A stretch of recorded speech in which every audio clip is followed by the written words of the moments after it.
Good morning, Dopey, and welcome to another episode of Good Morning, Dopey. It's about to end, so I wanted to bring Evan back before it was over. We're back. Thank you. It's almost over, Evan. Oh. It's almost over. I'm a little upset we won't have our conversations anymore. We can have conversations without this very easily. But this is a prompt to get us deeper into the conversation about it. I feel like we normally would not talk about this if we weren't reading it, you know? But we could read it, and then maybe we could start a show based upon the fact that we like doing it instead of based upon the fact that I made a commitment about it. Come on, that's not going to happen. It could. I mean, I made a whole podcast around this kind of stuff. That's true. It's not impossible. But how are you? Welcome back. How's the job? The job is How much can crazy. you reveal? I can reveal a good amount, you know. So I'm working, I'm not going to say where I'm working, but I'm working in a psych ward for people who are with chronic psychiatric issues who live there, basically. And it's like all the psych wards that you see in the movies, Right. That's what it is. It's bad. You know, it's still like, seems like it's stuck in the 60s. One flew over the cuckoo's nest. Exactly. There's people who will literally like shit in a cup and bring it up to the nursing station and be like, this is my baby. This is my baby. You know, and if you don't accept the poop baby, then they're going to throw it at you. Right. You know, and that's a lot. There's people just like laughing to themselves and talking to no one. And it's wild. I love it. What do you love about it? That it's entertaining, and that kind of sounds fucked up. It does. But exploring the depths of human insanity. I don't want to say it's entertaining. It's more just like it's fascinating. It's voyeuristic. It's fascinating in the sense of like the mind can go there. You know what I'm saying? And like be that distorted that these things can come out or manifest it in this way. Well, it makes sense considering like how sane people can distort their thinking. Yeah. And there's so many people, and the mind is so powerful. Like, why couldn't it go to the craziest depths of, you know? I wouldn't be able to do it. It would be very hard for me to do that kind of work.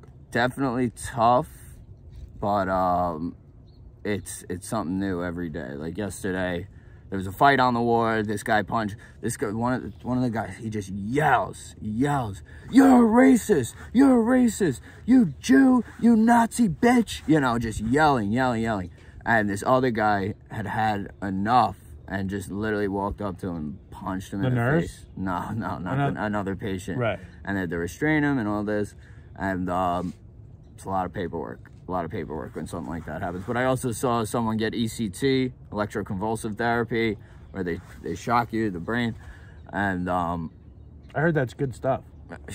I've never tried it myself, but you know, it's supposedly, I don't know, it's effective for if like nothing else has worked. You know, if you're literally, no medications have been responsive for whatever the person is going through, they'll do that. But like some of these people have had like over 300 sessions of electroconvulsive therapy, and they see moderate improvement. But a lot of these people, they're there for like their lives. You know, it's like crazy. Most of these people, if you look through their charts, they've been in psych hospitals since they were kids. 12, 11, 14. They all have some sort of severe trauma. Their parents were drug addicts, alcoholics. They were in foster care. They got sexually abused, whatever.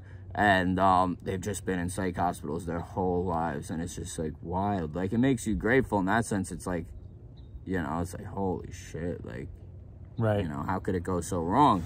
You know, and like, you think like you have like the trivial things in life that happen to you, you know, it's like nothing compared to that. Like, they can't even go to the bathroom without someone unlocking the door.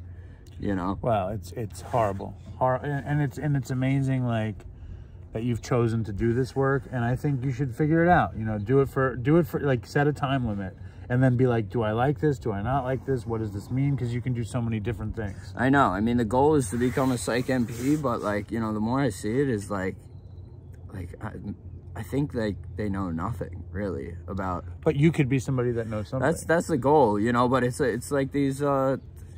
You know, anytime when I was using or getting fucked up, I always put these like self-imposed limitations. If I was only smarter, I could do this, you know, if I, you know, the X, Y, and Z, I could do this. And that's just like not really the case, you know. If you really care about something and you're into it and you put in that effort, you know, my experience has been that it'll pay off. So why not with that too? Well, it's a matter of if you can be comfortable doing the work. Well, that's it also. That's all I mean, everything else is no, I think you can do whatever you want, but the work sounds very scary to me. You know what it is? And you know me, like I've said this, like I'm not a fighter or anything. Like I don't think I have that like real killer instinct in me. You know, I just never had that. So, I mean, when shit goes down, we'll see how I react to it. But, right. You know, they also, like I walked into the ward the other day and literally as soon as I unlocked the door, I walked in, this big 350-pound guy, he goes, "Do I know you?" And I go, "No, what's up, man? Like, my name's Evan. Like, I'm a new nurse here." And he goes, "Why are you yelling at me? Get out of my face." And he just turned around and walked away.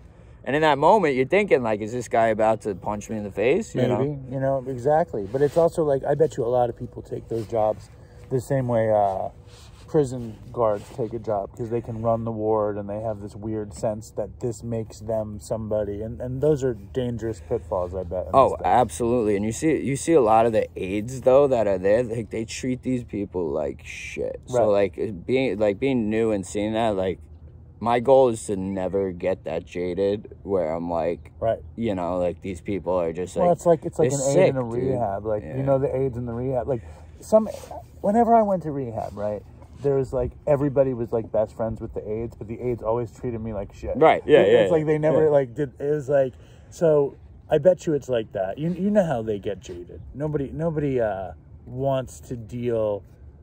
It's rough because you need to be compassionate. It gets frustrating, and they're difficult people to deal with sometimes, because of their behaviors, and you know it's not their fault, you know, that they're difficult to deal with. It's how their you know, mental illness is manifesting. It's a calling. But when you have definitely. But when you have the paperwork and the med pass and all this and shit, the threats of violence, you know, I can see how it gets to you. Yeah. So it's it better be a calling. You got to figure this out. I mean, you'll know. Always knew I wanted to do something in psych. It's just, you know, maybe my ideas of it or dreams of it will be, you know, smashed by some of the others. We'll see. More will be revealed. You know, I'll end up where I'm supposed to end up. I know that, but it'll definitely be an experience, that's for sure. It already has been. It is. And I'm glad to have you back. And Thank you. I'm glad to be back. Of your trials and tribulations and travels. Oh, yeah. In psychotherapy. And real psychotherapy. Oh, yeah. This is the real deal now. Yeah. Anyway, today is, I think, October 29th. I didn't do yesterday. I've been skipping a lot. It hasn't been an easy week. It's been a rough week. I saw it's been kind of My neck is healing. My back has terrible welts. Here. My back has a welt on it like this. Damn. A big one. How bad did you go down? Did you like fall and hit your head? It was like I got. Do you have a brain bleed? I wish. No, I might. I might. No, I got this very, very, very smooth and silky hair product on the bottom of my feet. Yeah. And I'm walking down the stairs, and I was like, whoosh, you know, like Homer Simpson on the steps. Yeah. I went, whoosh, and then I land on the steps, and I lost all my breath, and I was like, I really hurt myself, and I. That day it was bad, but I feel better already. All right. I feel better. Take some Motrin, man. I didn't take anything yesterday, so I mean I'm on the mend. Yeah, definitely. First day I was like, maybe I could get some biking. Oh God, muscle relaxer. Pack of Marlboros, do it up. All right, spiraling. Let's do yesterday. All right, wait. Yesterday or today? What is yesterday? The 28th. Oh, I'm on the 29th. All right. Yes. An unbroken tradition. Yes. Oh God. Yes. I'm not very knowledgeable about the tradition. We're gonna do this quick. Okay. This is more about your psychic nursing than anything else. All right. October 28th. We conceive the survival and spread of Alcoholics Anonymous to be something of far greater importance than the weight we could collectively throw back of any other cause. Terrific. how much it means to me that an unbroken tradition of more than half a century is a thread that connects me to Bill W. and Dr. Bob. Nice. How much more grounded I feel to be in a fellowship whose aims are constant and unflagging. Yes. I'm grateful that the energies of AA have never been scattered, but focused instead on our members and our individual sobriety. Yes. My beliefs are what makes me human. I am free to hold any opinion, but AA's purpose, so clearly stated 50 years ago, is for me to keep sober. That purpose has promoted round-the-clock meeting schedules and thousands of intergroup and central service offices with their thousands of volunteers. Like the sun focused through a magnifying glass, AA's single vision has lit a fire of faith and sobriety in millions of hearts, including mine. All right.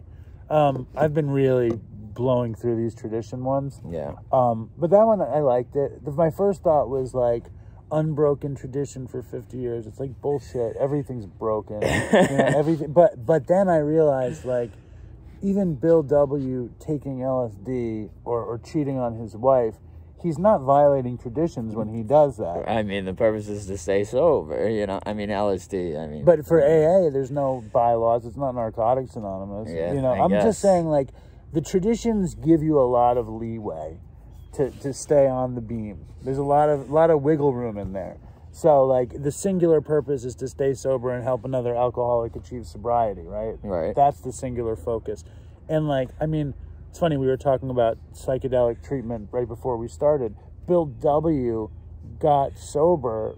He had his white light moment on psychedelics, for Christ's sake. He did. So it's like, what the fuck? What the fuck is the answer? The answer is, and I'm not an orthodox AA by any means. Maybe I'm a little bit, but not that much. Because I believe there's a million paths to recovery, and I think you're somewhere in between. AA is a great one. It's like, I'm not a furniture builder, but if you give me instructions, I can build something. And I feel like the instructions that they gave us were really easy to follow. And we're sober. Exactly. So I say, great, follow the tradition. What's today's? All right, let's do today's. Bang it out. I wouldn't be able to. I would like to take psychedelics. Like, I feel like, especially in autumn, I feel psychedelicized. I never liked psychedelics, so, like, I have no desire. Yeah. The one time I did it a few times, but the one time I took mushrooms, I was going through a breakup with, like, my first girlfriend, that's rough. and I literally, like, I was on the phone. I thought I was on the phone with her for like 30 minutes, and my friend comes over and he's like, "Who are you on the phone with?" And literally nobody's on the phone. And then I dropped my contact onto like dirt and gravel and tried to put it back into my eye.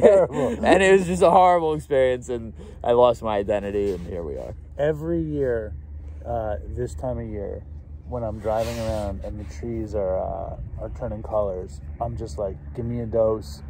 Put on Electric Ladyland. You get triggered, yeah. Let's do it up. No, or even just this. This is a very psychedelic scene for me. Like this, like you just sit here for 10 hours and trip. I could sit here for an hour and then find like a boat and vandalize a boat over there and something goes wrong. I really liked. I probably tripped. I don't know, 50 times or something, but that's not a lot compared to a lot of people. I don't remember the last time I tripped. I feel like the last time I took any psychedelic was ecstasy. But you don't even count ecstasy, right? No, it doesn't count. I feel like it's more of an upper. I never took ecstasy with a psychedelic. That's what I really think that's my relapse. I did that. Candy flipping. Candy flipping. Yeah, I was trying. Yeah. When did you do it? In high school at some point at a party, and not good. Wasn't terrible, but I feel like I made it, like I was trying to hook up with this girl at the time, and like I made a fool of myself, just acting like an idiot. Wow. So I mean, I don't know. So what happened? You didn't succeed? No, it actually ruined that. But another girl who was liked me was there and was like around me at the time, and I was like trying to get away from her, and like it was not good. It was not good. Last night I had crazy drug dreams. Crazy drug dreams last night. I'm just realizing it. I feel like I had a drug dream like a few nights ago. I dreamt about it was a wall-to-wall drug dream with my friend Todd, who's dead, and another friend from college, and my mother who's dead. It was a crazy dream. shit. Anyway, what's today's daily? All right. Our survival. Since recovery from alcoholism is life itself to us, it is imperative that we preserve in full strength our means of survival. The honesty expressed by the members... Hold on. What about ayahuasca? Have you ever considered that? No. You don't want to do 10,000 hours of therapy in 20 minutes? I think that's bullshit. All right, keep going. The honesty expressed by the members of AA in meetings has the power to open my mind. Nothing can block the flow of energy that honesty carries with it. The only obstacle to this flow of energy is inebriation, but even then, no one will find a closed door if he or she has left and chooses to return. Once he or she has received the gift of sobriety, each AA member is challenged on a daily basis to accept a program of honesty. My higher power created for me a purpose in life. I ask him to accept my honest efforts to continue on my journey in the spiritual way of life. I call on him for strength to know and seek his will. All right, what do you get from that one? Honesty. Yeah, be honest. Be honest. Be honest. And I'm very honest. Like, my honesty is in check. Okay. I remember doing the 4-step, and there's like a description of dishonesty, and I was like, holy shit. Like, and it described doing things in a way that was like, you know, to me, like, dishonesty was like, oh, lie. Telling you a lie, you know, but they were like, oh, leaving work early or cheating time, you know. I'm totally dishonest. You know, so it's like, I'm totally embezzling like, funds into dopey from cats. It's like, I'm really, you know, dishonest. From cats into dopey. Yeah, dishonesty, right? You just ruined my whole thing of thinking that I was very honest. Yes. Let's get back to the psychedelic bay. So beautiful. And then I was just thinking, like, you know, being honest is, well, your point of being honest, it's way more invested than just telling the truth. Right. It's more in depth. There's more facets than just, you know, a statement that is untruthful. So my feeling about that is that almost it's impossible to be completely honest. I think it's near impossible, yeah, unless you're like a fucking monk, because you don't say anything to anyone and you just pray. You know that there's some weird shit going on there in the monasteries. Yeah, and yeah, exactly. So we have 2 more days of daily reflections, and then I have to make up October 8th. Maybe we'll do October 8th together. Okay, yeah, we'll do October 8th. Thank you for doing this. We missed a great meeting today, I think. I think so, too. At least we got the qualification. It was a good qualification. It was amazing, amazing. All right, Dopey Nation. Peace out. Stay strong, everybody, and fucking toodles for Christ. Fucking toodles for Christ.